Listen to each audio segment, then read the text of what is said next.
let's detail STIs, or sexually transmissible infections.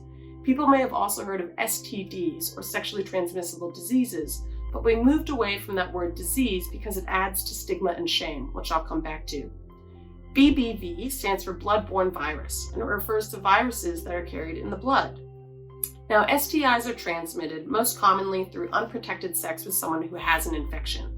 This can be through the exchange of body fluids, skin-to-skin contact, or through sharing penetrative objects or sex toys without a barrier method, like a condom or dental dam. Now, STIs are super common. Most sexually active people who have sex will come into contact with at least one STI at some point in their life. There's a ton of prevention and management methods. Common prevention methods include vaccines for STIs like HPV, or human papillomavirus, and hepatitis A and B. And there's also a medication called PrEP that can specifically help reduce the risk of contracting HIV. Now, if someone is interested in these methods, it's really important to talk to a doctor or sexual health care provider to see if it's best for you and your lifestyle. Other methods of preventing STIs include limiting the exchange of body fluids. These can be done in a couple different ways. People can do different sexual activities from penetrative sex. They could try things like mutual masturbation, where partners masturbate near each other and are careful not to get body fluids on each other, and through using condoms and dental dams. A dental dam is a barrier that's held between the giver and receiver of oral sex, and it's held over the vulva or anus. Now, an external condom is rolled onto the penis before the penis is inserted into the partner's mouth, vagina, or anus.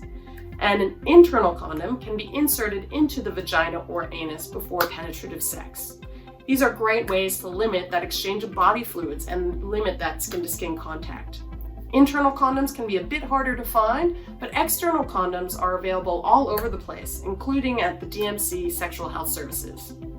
Now, I really want to stress that having an STI or a partner having an STI has nothing to do with cleanliness.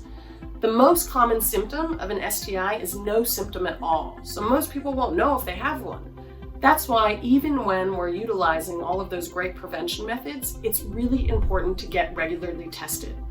For people under the age of 30, it's recommended to get tested at least once a year or every time someone changes a sexual partner, whichever one comes first.